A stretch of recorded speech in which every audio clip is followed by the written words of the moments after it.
형사재판은 수사기록 등에 현출된 아주 조그마한 내용이라도 철저히 검토를 해서 재판 전략을 세운다면 의외로 좋은 결과를 얻을 수도 있다는 훌륭한 사례라고 하겠습니다. 안녕하세요. 법무법인 백송 박규석 변호사입니다. 오늘은 제가 1심에서 집행유예 판결과 보호관찰 명령을 선고받은 의뢰인의 항소심 사건을 수임받아 항소심에서 면소 판결을 선고받은 사건에 대해서 설명드리겠습니다.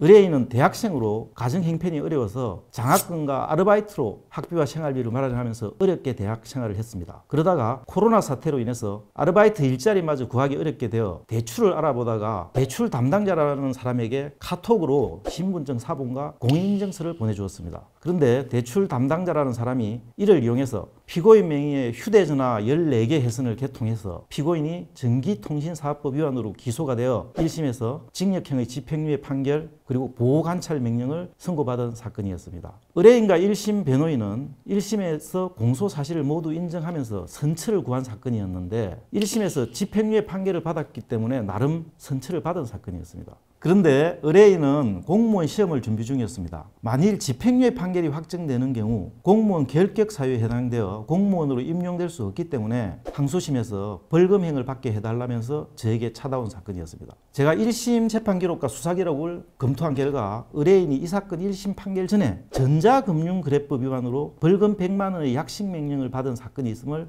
확인했습니다. 그래서 그 내용을 확인해 보았더니 의뢰인이 대출 담당자라는 사람에게 보내준 신분증 사본과 공인인증서로 피고인 명의의 금융계좌 2개를 개설한 범죄 사실로 벌금형의 약식명령을 받은 것이 확인되었습니다. 그렇다면 피고인이 대출 담당자라는 사람에게 신분증 사본과 공인인증서를 보내준 하나의 행위로 인해서 대출 담당자가 이를 이용해서 휴대전화 14개 해선을 개통하고 2개의 금융계좌를 개설한 겁니다. 따라서 의뢰인의 이 사건 범죄 사실은 기존에 피고인이 벌금 100만 원의 약식명령을 받은 사건의 범죄 사실과 기본적 사실관계가 동일하다고 볼 수 있습니다. 따라서 위 약식명령의 효력이 이 사건 공소 사실에도 미치므로 이 사건 공소 사실은 확정 판결이 있은 때에 해당해서 형사소송법 제326조 제1항에 따라 면소가 선고되어야 하는 사건이라고 볼 수 있다는 점에 착안하여 면소 주장을 하였고 결국 항소심에서 면소 판결이 선고되었습니다. 검사가 상고를 하였으나 대법원에서도 상고가 기각되어 피고인에 대해서는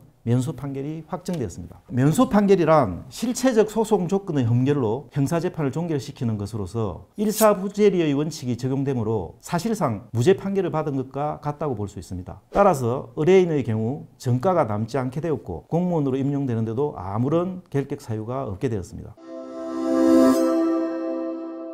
이 사건은 1심에서 변호인이 선임되어 있음에도 종전에 처벌받은 범죄와 이 사건 범죄의 제명이 달라서 면소 사유에 해당하는지에 대한 면밀한 검토를 하지 못하여 1심에서 유죄 판결을 받았습니다. 그러나 항소심에서 보다 면밀한 검토를 통해서 면소 판결을 받을 수 있었습니다.